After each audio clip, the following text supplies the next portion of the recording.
حضرت انس رضی اللہ تعالی عنہ سے مروی ہے کہ ایک دن حضور نبی پاک صلی اللہ علیہ وسلم نے فرمایا، تمہیں ایک ایسا پاکیزہ عمل نہ بتاؤں جس کو پڑھنے سے تمہارے لیے 70 رحمت کے دروازے کھول دیے جاتے ہیں، اور جو اس دنیا میں تکلیف اور مشکلیں آنی ہوتی ہیں ان کو اللہ پاک رد فرما دیتا ہے، اور 1000 دن تک تمہاری نیکیاں لکھی جاتی ہیں۔ تمہارے سخت سے سخت گناہوں کو یہ مبارک کلمات دھو ڈالتی ہے، اور تم جیسے ماں کے پیٹ سے ابھی جتے ہوئے تمہاری بخشش کا یہ کلمات ذریعہ بن جائیں گی۔ وہ کلمات یہ ہے: بسم اللہ الرحمن الرحیم، السلام علیکم ورحمۃ اللہ۔ ناظرین، ایک مرتبہ ملک عرب میں انتہائی خوفناک قحط پڑ گیا۔ اہل مکہ نے بتوں سے فریاد کرنے کا ارادہ کیا، مگر ایک حسین و جمیل بوڑھے نے مکہ والوں سے کہا کہ اے اہل مکہ، ہمارے اندر ابو طالب موجود ہے جو بانی کعبہ حضرت ابراہیم خلیل اللہ علیہ السلام کی نسل سے ہے اور کعبہ کے متولی ہے، ہمیں ان کے پاس چل کر دعا کی درخواست کرنی چاہیے۔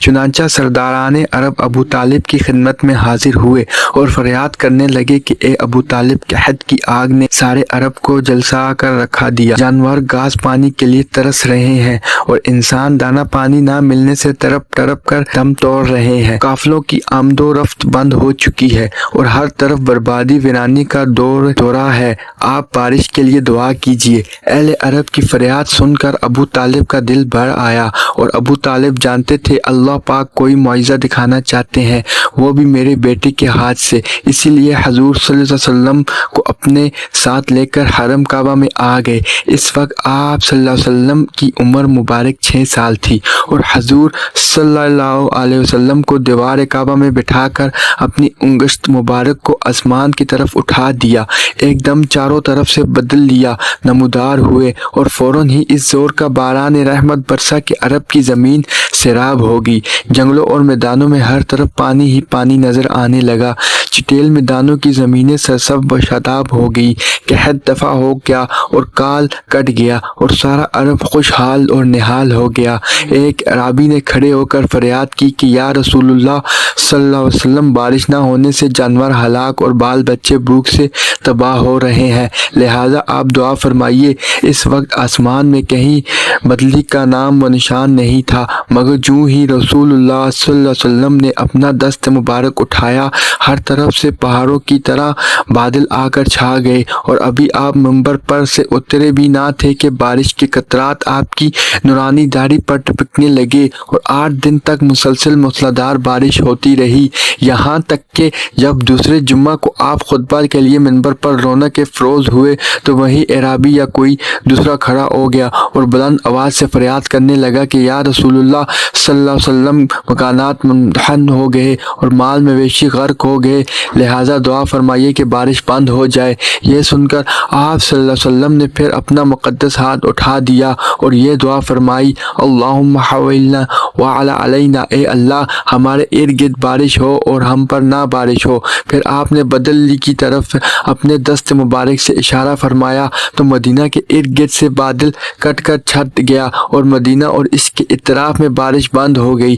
محترم ناظرین، جو انبیاء کرام علیہ السلام بھی ہمارے آخری نبی حضرت محمد صلی اللہ علیہ وسلم کی امت بننے کی دعا کرتے ہوئے چلے گئے، وہ آخری نبی بھی سامنے ہوں گے، روز محشر کا میدان ہوگا، ہمارے کالے کرتوت بھی سامنے آئیں گے۔ جب کہا جائے گا یہ آخری نبی صلی اللہ علیہ وسلم کا امتی ہے تو ہمارے حضور اقدس صلی اللہ علیہ وسلم کیا سوچیں گے؟ جو تمام نبیوں اور ان کی امتوں کو بخشانے والا ہوگا، ان کے ہی امتی روز محشر کے حساب کتاب کے کٹہرے میں ہوں گے۔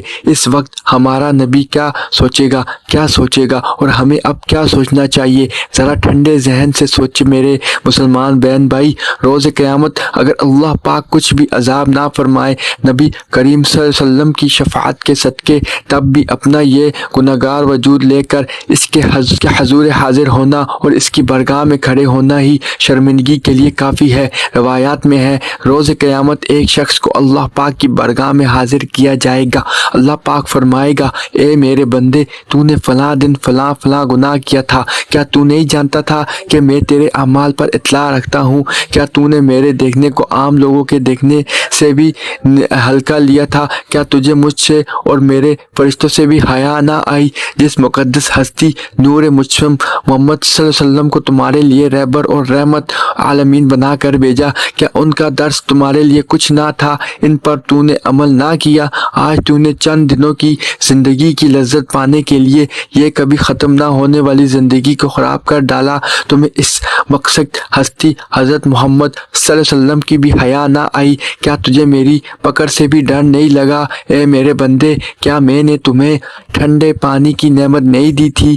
کیا تیرے جسم کو طاقت عطا نہیں کی تھی؟ اس کے باوجود تو نے میری نافرمانی کی۔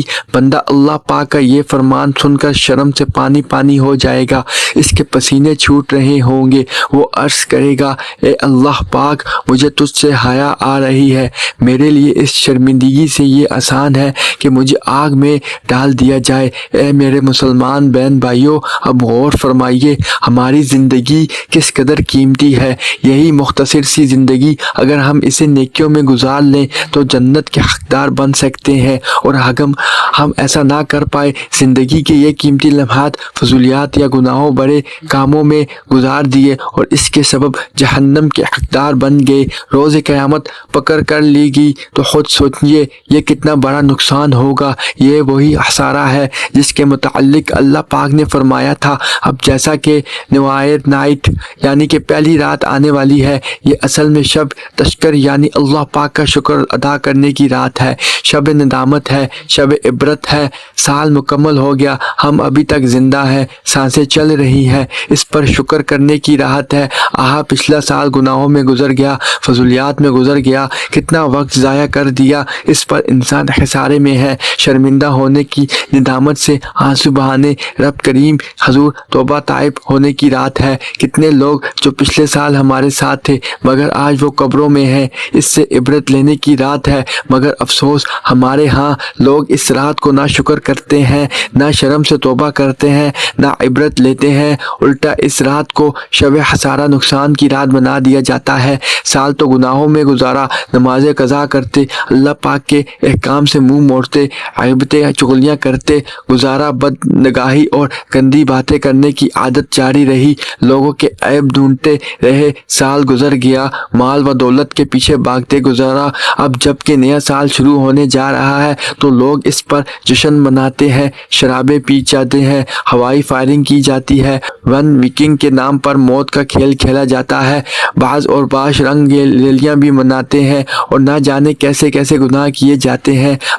زندگی کی یہ قیمتی لمحات جن کے ذریعے ہم جنت کما سکتے ہیں، نوائر نائٹ پر اللہ پاک کا شکر ادا کر کے، ندامت کے آنسو بہا کر، عبرت لے کر اپنا مستقبل، اپنی دنیا اور آخرت سنوار سکتے ہیں۔ مگر افسوس اس رات کو مزید خسارے کی رات بنا دیا جاتا ہے، اور اس کے پر مزید افسوس کی بات یہ ہے کہ ہم وقت گنوا رہے ہیں، خود اپنے ہاتھوں سے اپنا نقصان کر رہے ہیں، اس کا احساس تک نہیں ہوتا، الٹا ان برائیوں کو جشن کا نام دیا جاتا ہے۔ یہ ہے وہ خسارہ، وہ نقصان جس کے لیے اللہ پاک نے بتایا تھا ہمیں اپنے نقصان کا احساس تک نہ ہو۔ یہ خسارہ در خسارہ ہے، اور انسانوں کی اکثریت اس خسارے سے دو چار ہے۔ ہمیں یہ احساس ہی نہیں کہ ہم گناہوں اور فضولیات میں مشغول ہو کر اپنا کتنا بڑا نقصان کر رہے ہیں، کیسی عظیم جنت سے محرومی اور کیسے ہولناک عذاب کے حقدار بن رہے ہیں۔ کاش ہمیں یہ احساس ہو جائے، کاش ہم اس خسارے سے بچنے والے بن جائیں۔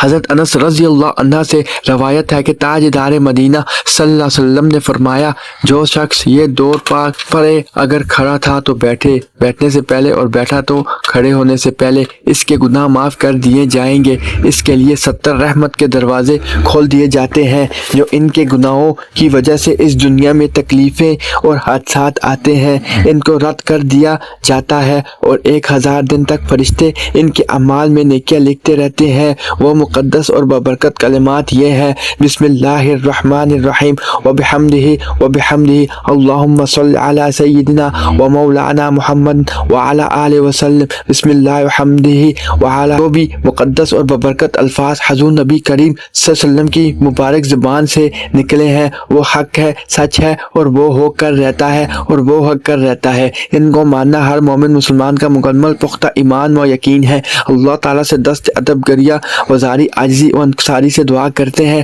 میرے تمام مسلمان بہن بھائیوں کہ بچوں اللہ پاک اپنے حفظ و ایمان میں رکھے اور ان کی ہر خواہشات کو منظور و مقبول فرمائے، آمین یا رب العالمین۔ جزاک اللہ خیر۔